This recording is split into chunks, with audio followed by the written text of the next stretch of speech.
हाय student, आज आपण बघणार आहोत मायटोसिस. मायटोसिस काय आहे ते थोडंसं डिटेलमध्ये शिकणार आहे. खूप इम्पॉर्टंट कन्सेप्ट आहे. तर मायटोसिस हा सेल डिव्हिजनचा एक टाइप आहे. मायटोसिस हा सेल डिव्हिजनचा टाइप आहे. कोणत्या सेलमध्ये मायटोसिस होतं? सोमॅटिक सेलमध्ये होतं. काय स्टेजेस असतात ते बघणार आहे. तर मायटोसिस पार पडतं दोन टप्प्यांमध्ये, दोन स्टेजेसमध्ये. पहिला स्टेज असते कॅरिओकिनेसिस आणि दुसरी असते सायटोकिनेसिस. कॅरिओकिनेसिस म्हणजे काय रे? कॅरिओ म्हणजे न्यूक्लियस आणि किनेसिस म्हणजे डिव्हिजन. मग पहिल्या टप्प्यामध्ये न्यूक्लियसचं डिव्हिजन होतं. एका सेलमध्ये दोन न्यूक्लियस फॉर्म होत असतात आणि मग तो टप्पा पार पडल्यानंतर होतं ते सायटोकिनेसिस. पण हे न्यूक्लियसच्या डिव्हिजनच्या 4 फेजेस फॉलो होत असतात. त्या कॅरिओकिनेसिसच्या 4 फेजेस कोणत्या आहे? तर त्या आहेत प्रोफेज, मेटाफेज, अनाफेज, टेलोफेज. आणि टेलोफेज पार पडल्यानंतर होतं ते सायटोकिनेसिस. आता आपण डिटेलमध्ये बघूया. चला, या 4ही फेजचा स्टडी आपण डिटेलमध्ये करूया. त्यासाठी तुम्हाला सर्वात पहिले माहित पाहिजे मुलांनो की एक सेल डिव्हिजनच्या अगोदर कशी असते.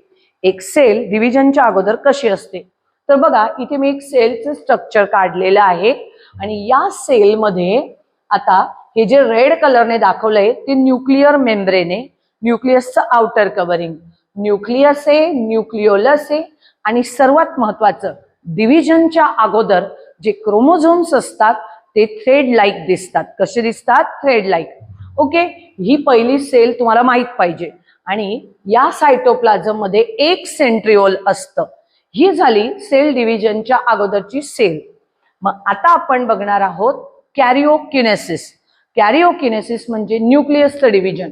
तर पहिली फेज असते प्रोफेज. कोणती असते? प्रोफेज. काय होतं रे एक्झॅक्टली प्रोफेज मध्ये? तर हे जे थ्रेड लाईक क्रोमोझोम्स असतात ना, त्यांचं कंडेन्सेशन होतं.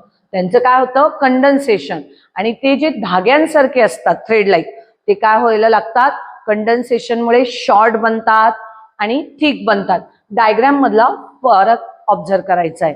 आणि बघा, ते त्यांच्या सिस्टर क्रोमॅटिड्स बरोबर, म्हणजे पहिले कसे राहतात? Thread like. आता they appear with their sister chromatid. Prophase मध्ये हे लक्षात ठेवायचं. आणि हो, एक सेंट्रिओल होतं. प्रोफेज मध्ये सेंट्रिओल डुप्लिकेट होतं. एका सेंट्रिओलचे 2 झाले. हे लक्षात ठेवायचं. प्रोफेज मध्ये काय काय लक्षात ठेवणार? सेंट्रिओल डुप्लिकेट झालं, क्रोमोझोम्स कसे झाले? कंडेन्स झाले, शॉर्ट झाले, थिक झाले. दे appear with their sister chromatid. हे महत्वाचे पॉइंट लक्षात ठेवायचे. दुसरी फेज असती मेटाफेज. काय होतं रे मेटाफेज मध्ये?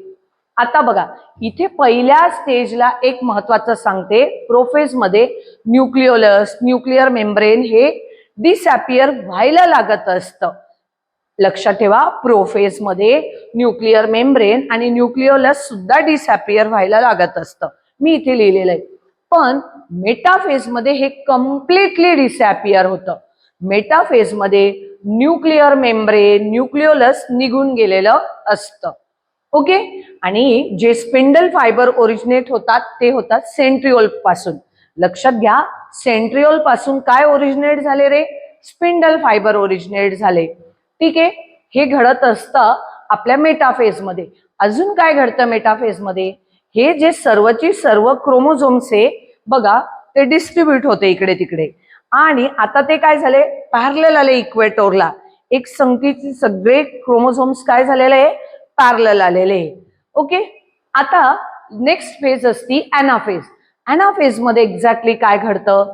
तर हे जे क्रोमोझोम्स असतात, क्रोमोझोम्सचा मधला जो पार्ट असतो त्याला आपण म्हणतो सेंट्रोमियर.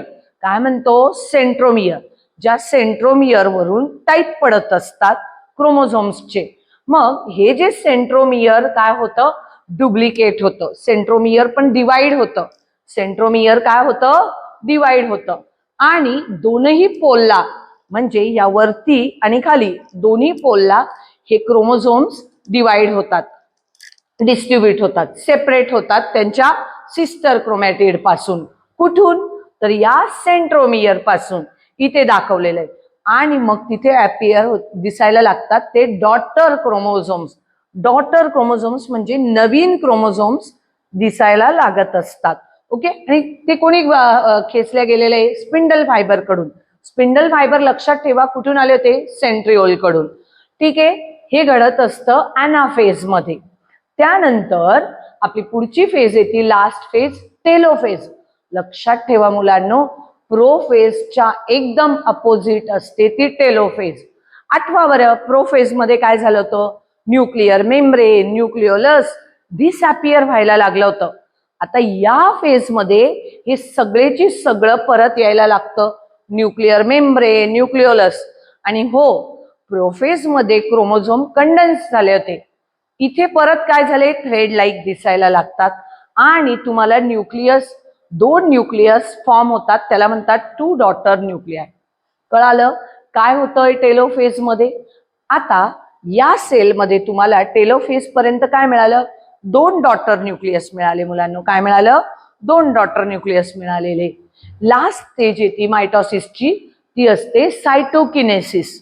सायटो म्हणजे सायटोप्लाझम, किनेसिस म्हणजे डिव्हिजन.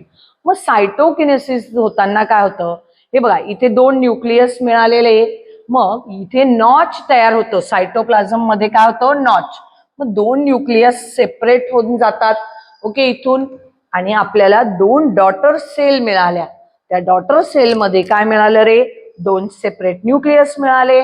बघा, परत 2 सेंट्रिओल्स मिळाले, म्हणजे एका एका सेलमध्ये एक एक सेंट्रिओल मिळालं. अशा परत आपल्याला डॉटर सेल्स मिळतात मायटॉसिस मध्ये. नोट्स लिहून घ्यायचे आहे, स्क्रीनशॉट काढायचे, आपल्याकडे नोंद करून ठेवायची आहे आणि व्हिडिओ पुन्हा पुन्हा बघण्याचा प्रयत्न करायचा आहे. थँक्यू.